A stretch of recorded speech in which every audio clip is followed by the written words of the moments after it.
All right, Moose fam, welcome to another edition of the Moose Media Show. We're here to discuss some, as always, the last week's series, upcoming trades, interesting things we've noticed for the week, provide our expert opinion and assessment of players and what's been going on. Hope you're all having a good week and having a good time in the Moose. I'd like to welcome everybody to the show, our panelists for tonight. We have this Piggy 8 Donuts. We have myself, AC09DC, Mr. Vic Lev, and Mr. Belial. Welcome all. Hope you're all having a good time. Good week so far. So far this week, yes. There's lots of things to discuss. Well, that's good. That's good. Got to have a good time. Like I said, we have lots of things to discuss. I think there's going to be some interesting topics for you guys this week. First thing we're going to discuss, as always, is just kind of a recap of the series. There's quite a few series played to help keep the show flowing and keep you guys interested. We're not necessarily going to review every series, but I'm going to get the panelists to give me some ideas of series they thought were interesting, thought they were surprises, things that we really want to highlight, and get some people's names out there and get some good analysis of what's been happening in the Moose.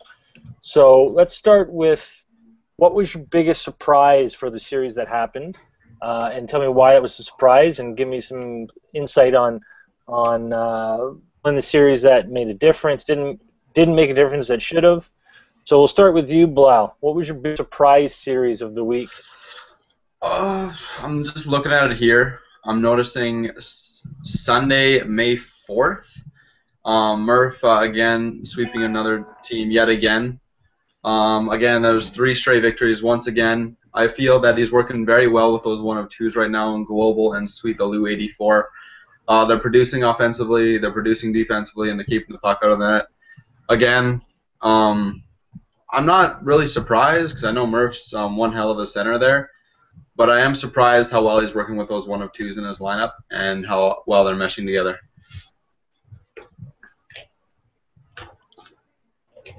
Piggy, what was your big surprise for the week?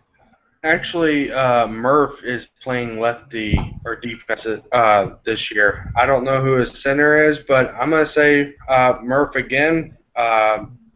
As Vic pointed out earlier in the chat box, that was like their 3rd series in a row to sweep. So they're really clicking and stuff. And I'm going to say our series too, like we had against D-Mart. They're a really good team, very tough. And, you know, it could have went either way. So shout out to D-Mart and those guys. Great series, and can't wait to go against you guys again. And I think we have Lib who just joined us. Lib, you there? Always better than late than never, buddy, but we'll give him a second. Yeah, I'm just getting things set up, sorry. No problem, man. We'll give you time to set up. Vic, what's your thoughts on your surprise? What was that? Sorry, you got cut off. Sorry. My apologies, buddy. Your surprise series for the week. Well, like the other 2 have said, Murph sweeping both. That was pretty clutch. Rocco and Yam's team, the one I'm on, they play an incredibly offensive game, but what they don't get enough recognition for is actually Murph and Clutch back there on defense. The 2 of them, very strong. Murph is more of the offensive of the 2, but Clutch can be just as offensive if he wants to, but he picks his spots really well and when to pinch up and when to make a play and when to just get it deep. Very responsible in his own end as well. There are some weaknesses in it, but I'll keep that to myself. Team as they're in our division. Another big surprise, Saney swept both his series. Won again. Blues team, I expected to get at least a win, if not a couple overtime losses, and then D-Mart, I figured that would be a pretty good battle. It looked like D-Mart's team was turning it around closer as the series went on, but it just wasn't enough. And then overall, there was 13 out of the 20 series played this week were all sweeps. So again, that's a lot of sweeps that we've seen already this season. So it's weird too because there's no pattern that I see that it's besides Murph right now kind of on a roll. There's no real, I guess Saney as well, but you see like Team A sweep Team B, B sweeps C, and C sweeps A. So it's kind of like where's the pattern between the 3? So that's very shocking to me as well. That's a good point with all the number of. Sorry, do you think that is a parity issue? Do you think that the league has much greater parity with the number of teams we have, or is that just a dilution of the talent being spread across that many teams? What's your thoughts, Vic? I don't think it's as much parity. Like I said, it looks like A is beating B, B, C, C, A kind of thing. So there's no real pattern to it that I can find. It just looks like some teams have it one night and others maybe the next night they don't. Some teams match up well against certain ones and not as well against the others. Some are offensive teams, some are defensive, and those don't work. Some have good goalies, vice versa. It's just a matter of catching the right team on the right night, and looks like that's happened quite a bit. Sorry, what were you going to say, Bilal? I'll cut you off there, bud. What were we going to add in there? I had a few more series as well as, again, clarification on your last point there. Also, kind of going on what Vic said of A beating B, B beating C, and C beating A there. You got WTF beating Dutch, and then Dutch winning his series, and then all of a sudden Claremont sweeping WTF there. So that's another thing that's been happening quite a bit. It hasn't been consistently one team, except for, I believe, AC, your team, Murph's team, and that's to name a few. Then on the last point there, it is an EA Sports hockey game. It's a virtual hockey game. Sometimes the controller feels right in your hand, sometimes it doesn't. Sometimes you feel clunky, sometimes you feel super incredibly fast, and you can make every play on the ice. And it's gonna change every night. Like, I know some nights, for some reason, I skate like I'm my defenseman, and then all of a sudden Rick Lightning, or whatever his name is. But again, it like Vic said, it can be on any given night. You play like any given player in this league. You can have it one night, have it be off one night, and it's going to definitely be shown in this series when you're playing. Lib, are you there, bud? Yeah. Able to Yes. join us? Yes, I am here. What's up? So, just to let you know, we were just discussing what our thoughts were on what the big surprise for us as a panel was for the series that happened this week. So, do you have a series that sticks out as to you that was a big surprise for you? I'm not sure if it was a big surprise, but I guess it was the Dutch versus Viva. I don't know if anyone's went over that. That was a little bit of a shock to me. That Viva just beat them so badly in the way they won. Dutch not having players not show up due to hockey playoffs. I'm not saying that's why they won, but I mean that definitely probably contributed. Is that really the reason? Yeah, according to the write-up I read. Wow. Go by that. Yeah. I guess yeah. So he had based Chum on, Lee not showing up. that's part of our next topic. We're going to discuss about rule runs and some interesting ones that have happened and the frequency of their happening this season. But just as more talk about the last few series of this week that we're covering, did anyone have in their mind what was a really big upset that was just, I cannot believe that team won and or swept that series?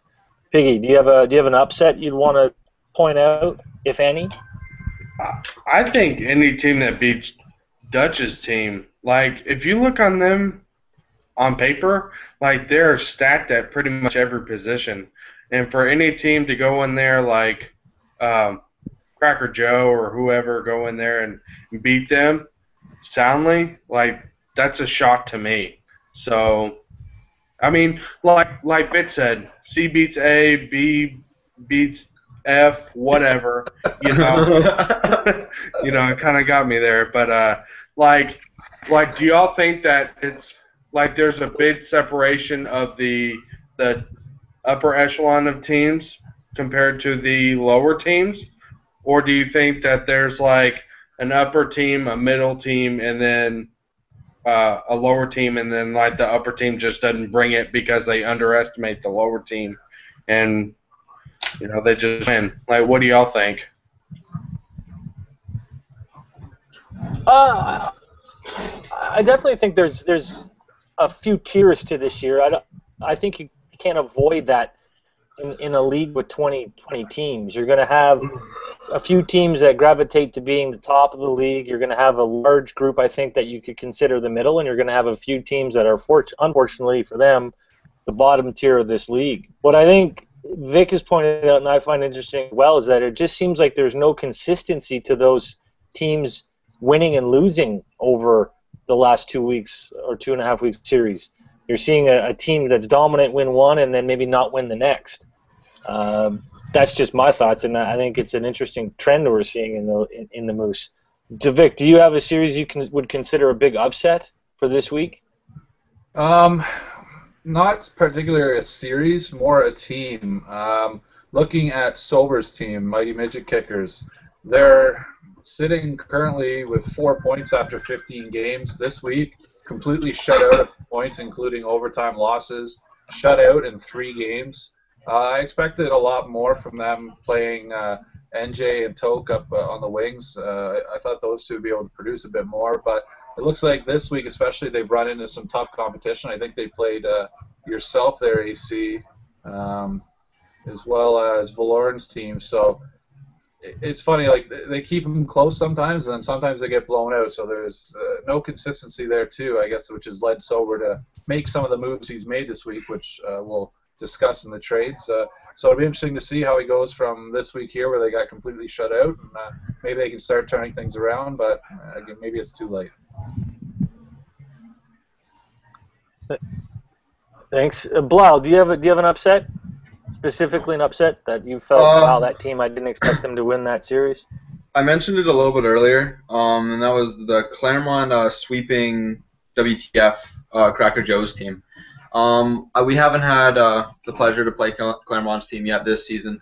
We have played Cracker Joe, and they beat us pretty handily. We took one game, fortunately, from them, but they were dominating, cycling the puck well, giving it to their D-man. Goalie was making big saves. And I know Claremont did recently make that big three-way trade, acquiring Sweat the Technique and giving up B-Crips. But there, I thought B-Crips was going to be a huge hit to them, because I know recently B-Crips has been on my goalie, on my team here, and he's been outstanding. Arguably one of the top goalies so far playing this season. And then all of a sudden throwing Sweat in there, who's a proven vet, proven scorer in this league, and then all of a sudden to come out and like beat WTF pretty handily, 8-4, 5-0, and 9-3, is pretty surprising to me for sure.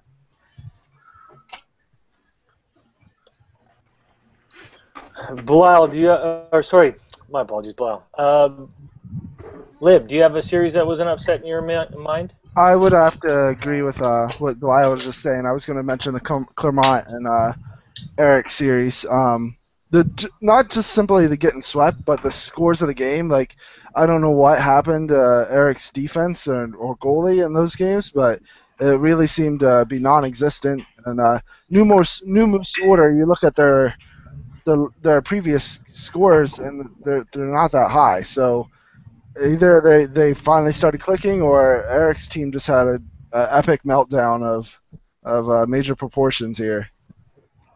So I mean that shocked me. Yeah, I'd have to agree. I think that's a pretty fair assessment to say as a surprise or an upset. No disrespect to Claremont's team, but based on their record, and then to see Cracker win a series against Dutch, which is a team that you shouldn't expect or think would be a lot tougher of a matchup for them, and then get swept by Claremont right after that. Like you said, it kind of defies what you would see on paper, so it begs the question, is there something going on? Is there chemistry issues? Is there player movement issues? It's definitely an interesting thing. The trades, if you could call this week a quiet week of trades.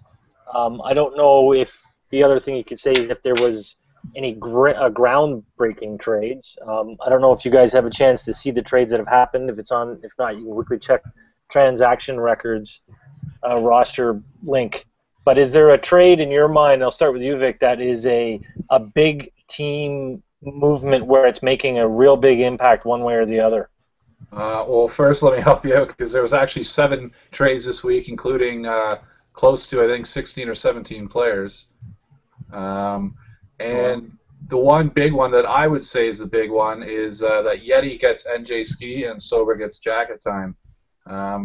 Jacket Time have played a few games with him after some series, just playing in lounges and stuff. Clicked very well, very solid player. NJ Ski is NJ Ski. There's a reason he's well known. So that's the biggest one for me. All the others, I know a few of the players, but it looks like teams are just kind of now finding out what they need for their depth and getting things going. Claremont's good to see is making some moves to make his team better. I know he got the short end of the stick, not being able to draft, so I think he's done a really good job as well. Getting Vin Mang now in a trade for Doctor, I think he's improved his goaltending there. His goaltending depth, anyways. Wow, that trade involving NJ Ski, do you think that's too little too late for Yeti's team? Do you think a player like NJ Ski can make a change to even make that team have a respectable record at the end of the season? I definitely think so. It's going to be good for both teams. It's a fresh start for both players, Jacket Time and Ski. Remember, Ski was the second leading scorer in the MHL last season. He had over 120 points, so that brings a high caliber of offense that I do believe they were lacking maybe a little bit. It also gives Yeti a chance to go back to center and put Ski at his natural right wing there. So I think that'll work out good for Yeti. They're both bottom of the barrel teams right now, both struggling to pick up some points in the season. So a little mix up, a little here and there shouldn't hurt either of them much more than it already has, right? So. Lib, do you have a trade that sticks out for you as a big movement, or I don't know what the hell that captain was thinking trade? Pretty much just the NJ Ski trade. What they were hashing on. I'm going to say that I think the trade will definitely benefit Yeti Killer more, because NJ Ski's kind of proven, and he's top scorer in the league. And they were having I know when we played them after they got Pancake, they looked a lot better. They even beat us a game, and Pancake was making some ridiculous saves, and now they'll have NJ Ski to help. For the next 2 weeks until Pancake goes away, then it becomes interesting again. Pete, your thoughts on some of the trades that happened? Anyone that sticks out as a good trade, bad trade? I'm gonna go ahead and say the Yeti trade with NJ Ski. I think it's kind of too late. They only have 4 points. And they don't have a goalie, so if NJ Ski is scoring goals and saving pucks or whatever, that'll help them out. But and on Sober's end, I don't know that guy, so you're going to trade a proven moose vet and your best forward for a nobody, or no offense, but unknown, I should say. It just doesn't make sense to me.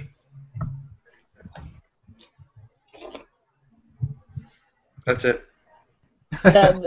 There was sorry, go ahead. You just saying that's it. That's it. That's all I got. No, there's been a few players that have been moved more than once, which is always an interesting concept. Is it a question of the player just not fighting the right fit, or is that a precursor to a player who, in some people's opinion, their talents or their level of ability is changing or declining? Do you think being traded more than once in a series is a detriment to someone's perceived skill? I think a lot of it has to. Okay. No, Glib, go ahead, jump in, man. All right, I think a lot of it has to do with maybe the captains. You know, if it's the same captain trading a player, I guess you phrased the question of the same player getting traded, but I think it's the captains that are making trades to get players on the team. Maybe they're just so excited about trying out different things, and they're not really putting in the time to see make the team better. They just want a quick fix. If it doesn't work, they're trading away. I don't really put it on the player so much. I mean, I don't perceive it as the player issue. I perceive it as a captain, possibly. Interesting. The one trade for me that I found.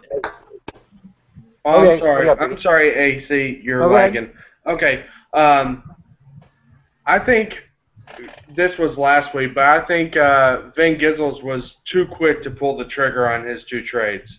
Okay, first he traded Brown Ferry for Ed, and then got another right D whenever he already had Derek, and then he trades Derek for B-Crips whenever he already had a top goalie in Brown Ferry. So, like, no offense, I just think that he was too quick to pull the gun and the trigger, and it kind of backfired on him. So he could have had a top goalie in Brown Ferry, but he has B-Crips. But it's that... He has B-Crips. Well, he's been standing on his head, but I don't know. It just looks like he I don't know, panicked early or like he just pulled the trigger too fast. I think that he was fast and then he put himself in a hole, So now his defense is gonna suffer, and then B-Crips is hung out to dry a little bit more if he had Derek instead. Yeah, that's interesting. I think that kind of goes to Lib's point about maybe there's a concern with captains who are making trades, as many trades in a season like the Moose runs, where it's basically only 13 series, and the frequency of some captains are making trades. It gives you a thought of, are they even giving players chances to gel, play well if they're constantly flipping pieces in team? The one trade that I found interesting, and I wish I had the ability to get into Rocco's head, is the trade for McSwagger to D-Mart in return for Colleton. I believe Colleton's 1 for 2. And McSwagger I don't know a lot about him, but I think he's a decent player and can play well. It's interesting to see a 2 for 2 going for a 1 for 2. Any thoughts on that one? Anyone else? I just thought that was an interesting trade, and I'm not quite sure what dynamic would be there to make a 2 for 2 player be for a 1 for 2. I just know. Does anybody have any insight on that may know? Yeah, I know Colleton's been here for a long time. He's been a proven scorer and a good D-man, as well as a decent goalie. The knock on McSwagger is he holds the puck for too long, has a little bit of an attitude problem towards his teammates. Colleton's been known to run his mouth a little bit in the past, but he's been doing a lot better, and I would say that's a pretty even trade, regardless of the 1 of 2, 2 of 2 situation, based on what you're getting from Colleton, what you're getting from McSwagger, but attitude is there, and it is an issue in some cases. Now, along with a lot of trades, there has been a insane amount of ones this season. So my first question to everybody in the panel, are you surprised at the number of Rule 1s? And once we all kind of give our thoughts on that, I'm going to ask you some questions specific to the Rule 1s. So we'll start with you, Lib. Is the number of Rule runs this season a shock to you? Not really. Not having the AHL buffer, I feel kind of, that's what you're going to get. Piggy? Are you surprised by the number of Rule 1s? No, I'm just more shocked on who has been Rule 1'd, more than how many. Okay. Belial? Are you shocked by the number? Again, not really. We had a lot more signups than we expected this season, and without the AHL, like Lib said, there's no buffer to kind of get those guys that are just in here to play with their buddies, show up when they feel is necessary, or not even show up at all. Because they don't think it's, again, a dire need of importance because they know somebody will sub in for them. When in reality, they only have like a 7-man roster, and they need you there to play, which isn't really a big surprise. Vic, are you surprised at the number? Kind of in line with everyone, as well as more, I guess, Piggy with the who rather than the how many. A lot of the thing is obviously like it's one thing to say you're willing to do all the scouting and play, and it doesn't matter who you go to and yada yada, but to actually stick it through, have a good attitude about it, and just stick with it, and not be a complete douche to your captain who had enough faith in you to take you onto their team. It's interesting to see a lot of these first year, season, whatever you want to call it, rookies signing up.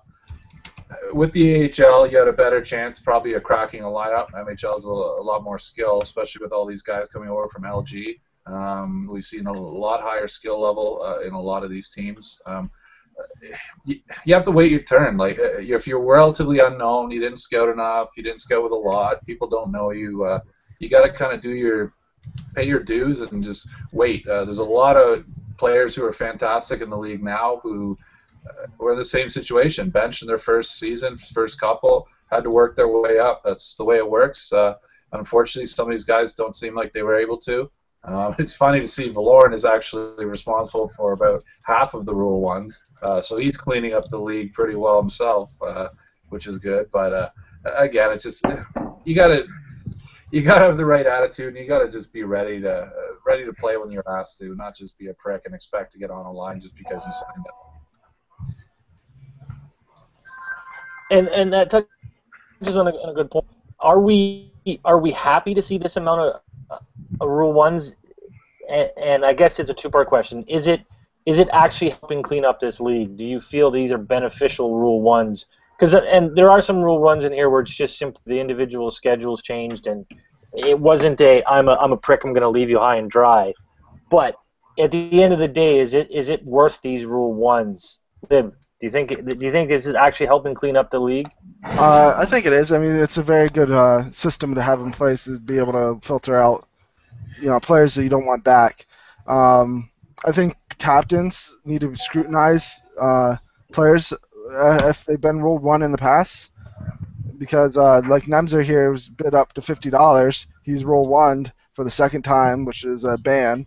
But you gotta look at the rap sheet of these players or judge. I just see a lot of dollar values here. If you Rule 1 a $1 player, it's not going to matter that much. But you Rule 1 a $29 player, $50 player, that's affecting not just that person or that. It affects the whole league because the level of competition for that team has gone down significantly, having $50 basically being thrown away. So I mean, it's a beneficial for the league, but we need a I don't know what you would do about it. I just think captains need to maybe not bid so high on some of these players with flaky pass. Piggy, what's your thoughts? Rule 1 I think Colin Ellie or whatever is a prime example of that. I think that his team has really got screwed over because of titty babies pretty much. Nimdr didn't want to have a Mitz up in the lineup or whatever.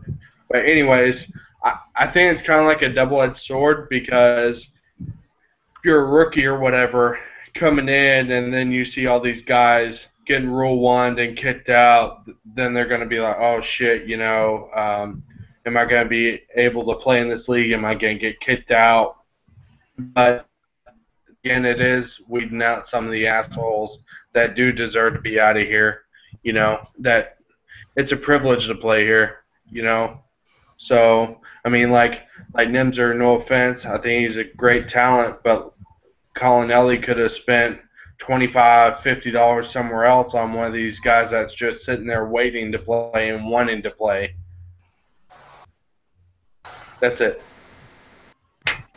So, who's the biggest surprise from Rule 1? Cuntley. Sorry? Go ahead, Pig. Chumley. Has he been officially? Yeah, this is what I'm waiting to hear on because, there's been nothing. I've been asked in the MEC thread as well, and nothing's been 100% officially made clear, at least not to me or in that thread. So I can't speak to that, and that's why I didn't add it to our list and to the actual Rule 1 tracker. Until I find that out for sure, it won't be added. But if that is then Piggy, I would also agree that Chum being Rule 1, that's probably, in anyone's mind, I would think the biggest shocker. Especially because he's friends with the captain. Exactly. Right. Right. So, hopefully. So the list of the actual. I got one. Go ahead, Vic. Quickly, sorry. I got one here quickly. Actually, Mr. X Clutch, if you guys all on the panel here should know him. a former Moose Media member here, as well as a former captain, a former AHL Cup winner, decided he went for $20 this season, and then he wasn't liking the way his team showed up, as well as a full-time job, which would have still enabled him to play this season. Just decided today, I want to focus on whatever else, and screw Barr, just kind of screw over his top valued player, his first nomination, his first player on his roster, and is also a fifth of his team's salary that, like Liv said, went down the drain. Now, is that just a season ban, or is that a permanent ban? That's just a season. This is his first known offense, I do believe. Vic and Blue may know otherwise, but Yeah, he's out for the end till the end of the season. He can be back next one. So how about this? How about for like what y'all's opinions on like on the draft sheet or whatever? Y'all put like a slot to where has been Rule 1 before, has been suspended or whatever before, for like give caution to captains. Let me stop you there because that just means more work for the MEC rather than the captain's due diligence to look that up. And I think I can speak for everyone on the MEC. We don't want any more work. Yeah. Yeah. I know you're trying to help, but you know what I mean. Yeah. There is actually what we've started now on that trade tracker sheet is there's a third tab besides the rosters, the transactions. There's also a Rule 1 tab, so you can go there, see who's been Rule 1 and why, for how long, what they were worth to the team, the captain, the date, all the information you'd want from it. That way, a captain can go back and look at those and get their idea from there. It's all in one place. We're kind of doing that as we go. Okay. I have to say the surprise me for ones is all the ones that are, and that's the reason they're just quitting. Like, yeah. It defies my sense of understanding why someone signs up for a league and then quits. Don't sign up or finish it out, but just get mid. But I don't think we're ever going to get rid of that. I don't think it's something you can avoid in the Xbox realm. But unfortunately, it's just not good for our league, and I wish we could avoid it, but it's not, I guess. Well, let's get on to something more positive. We can go. If I can talk before we move on, I was going to say, like, I don't see the point in somebody quitting because you're already if you're there as the seventh or eighth man on the team and you're not playing, it's just the same as quitting in a sense. Like, I guess maybe there's an obligation if somebody calls you up, but no captain, I don't think, will be so strict and naive to think that every bench player is sitting there just waiting, drooling for their chance to play every night at 10 when they have a series kind of thing. Give them notice. I'm sure they'll show up. But, again, it goes back to my whole thing where just wait your turn. Again, some of the best players in the league now, I believe Barr is a prime example. I think he's told me before that he was a bench player in his first season or two and worked his way up. And, I mean, Christ, everyone knows who Barr is and how good he is at left wing now. So there's a success story, and I'm sure there's others in the league. No, I totally agree. Don't quit. You have to, in the way this league's structured, and especially now with the 20 teams, and it may be a little different when the MHL comes back, if it comes back, but you have to come into this league understanding if you're not a superstar player that's well known in the Sixes world, you're going to have to be able to put your time in, play, maybe get a second look for a chance to be considered as a backup or a non-starter player, and then keep plugging away at moving your way up. I just think I don't understand how you can not think anything else that's the way it's going to happen in the league like this. Well, so I fully agree with you. You just Saney in the chat just said he was a bench player for 4 seasons. Like, a quality player sitting on the bench for 4 seasons, waits his turn. Now he's Saney. Everyone knows who he is, for fuck's sakes. There's a reason. You wait, you just sit, you wait for your turn, and you show what you have when you have the opportunity. Somebody notices, you're not playing the bench anymore. Yeah, Ben Gizzles just said that Claremont has big balls, but I don't want to get into that.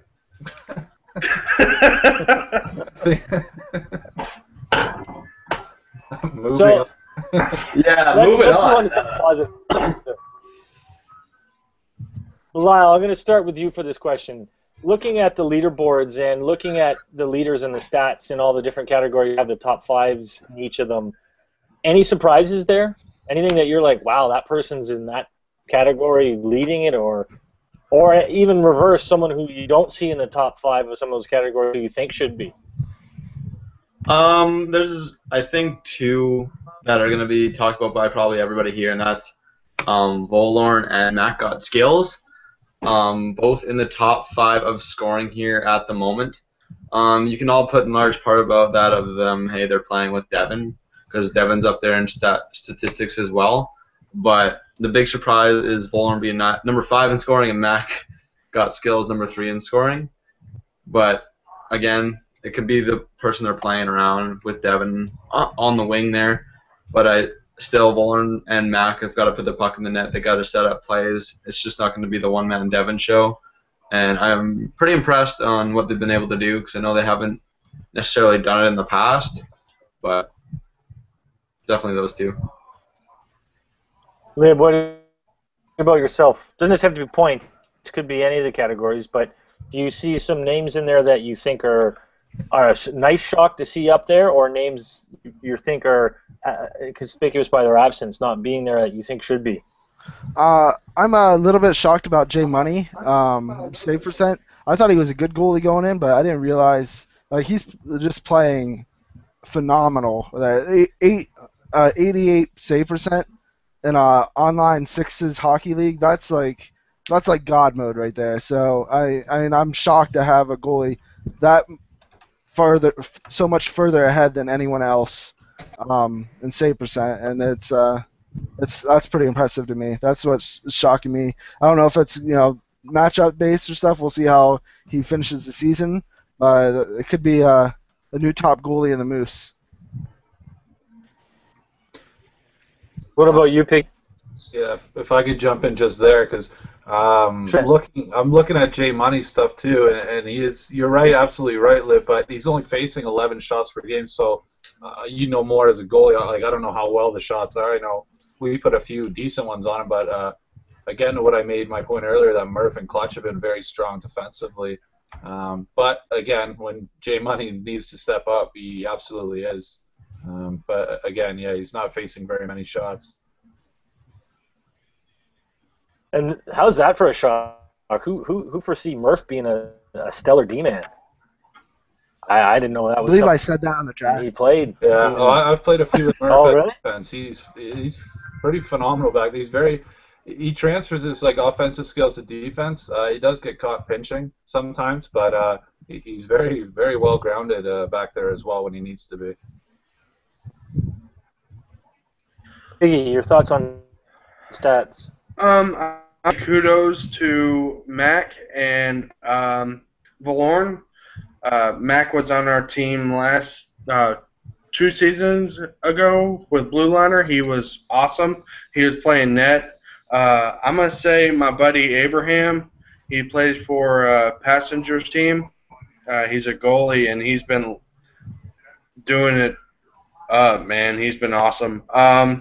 And I'm going to say D-Mitch with under 50% face-off wins. Like, Oh my God! Don't remind me. it's like 39%, and I play right wing, and I'm in the 50s. I'm like, good God, dude, bench yourself. No, good job, D-Mitch. Way to keep up that great job. Lyle, your thought on some of the individuals in the leaders? I already gave my opinion, but I'll give you more. I'll go along and say, as a third one here, instead of Volorn and Mac, with Abraham, I agree with you, Piggy. They started out with Brent on Passengers team in net, and then they threw Abraham, who went undrafted and got picked up, and he's been nothing but stellar with a 2.22 and an 804 save percentage there. Those stats don't lie, and we'll see if it carries out through the rest of the season. You got Playmaker, Passenger, and Superstar up there. I'm trying to keep the puck out of the net, as well as D-Zen on D. And that's definitely been stellar and will probably continue to be stellar here for the remainder of this season. You're welcome, Connolly. I actually had sorry another about one that, and I was going to say our very own leader here, AC, second in hits so far during the season. I've never known you to play that big of a physical game, so it's surprising to see you up there. But obviously you're fitting into that role on your team with Piggy and Drew, so good work there, bud. Dude, he's a goal-scoring goon, man. That's kudos to my previous captain and current teammate, Mr. Elegant Mullet, who showed me the ways of the grind and adapted quite well and quite happy to play it. He's given me a great grinder build, and I take great satisfaction in laying out hits. I hope to one day be as proficient at hitting as our own media specialist, Lib, well, but that's another day. Yeah, I think you there is together with that. There are some names to me that I'm surprised to see not in the top 5 for points and or goals and or assists. And that would be Playmaker and Devin.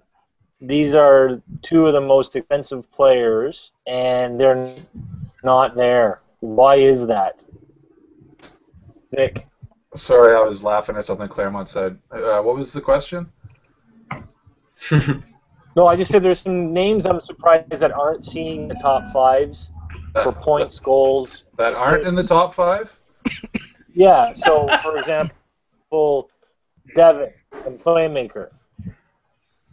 Well, again, I think what happens with those 2, everyone knows them, so everyone kind of just swarms them whenever they have the puck. And if they don't have that second, at least somewhat near the skill, I don't expect anyone to really be on the same tier, but unless they have somebody who's very close or knows how they play and how to play with them, it's going to be the same thing the whole time. I mean, you can see they're in the top 10, but making that push for the top 5 is going to be a struggle. You see Valern up there, so Devin's obviously helping him out quite a bit, but needs to go both ways, I suppose.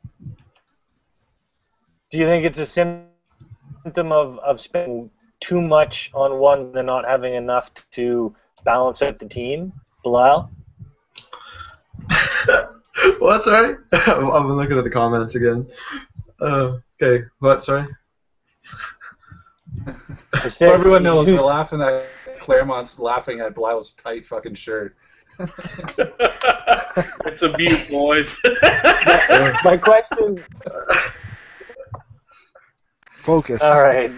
I know it's hard. It's hard. So, anyways, there. we'll move on to our thoughts for the week going ahead. I want everybody on the panel to give me their most anticipated or most looked forward to series, and then we'll end it on that. I think we've had a good enough show. I think we're all a little happy and a little stressed out, so we're going to have some fun with our own series. Before we do so we'll start with you, Lib. Sorry, before we do go AC, let me do the stars at the very end. Okay, we'll give you the last word as always. Lib, most anticipated, most look forward to series coming up. I would have to say D-Mitch versus Yambak, probably because I'm part of that. Not many else people probably care about that series, but I'm looking forward to that tomorrow night, actually. I think it should be a good series. A nice rematch. The first series was really close, and I don't think the teams changed that much, so should remain the same. Piggy? Oh, fuck, I knew you would pick me. I guess I'm going to say our series versus Valorn's team tonight. It's a big divisional series, and with them creeping up on Drew on points, we need to keep that separated. So good luck to Valorn and them, but we're going to win. Bilal, your thoughts? Who's your most anticipated series for the week? Well, since we're all picking ourselves, I'll continue the trend. And I'm going to say Vin versus Dutch. That is actually tonight.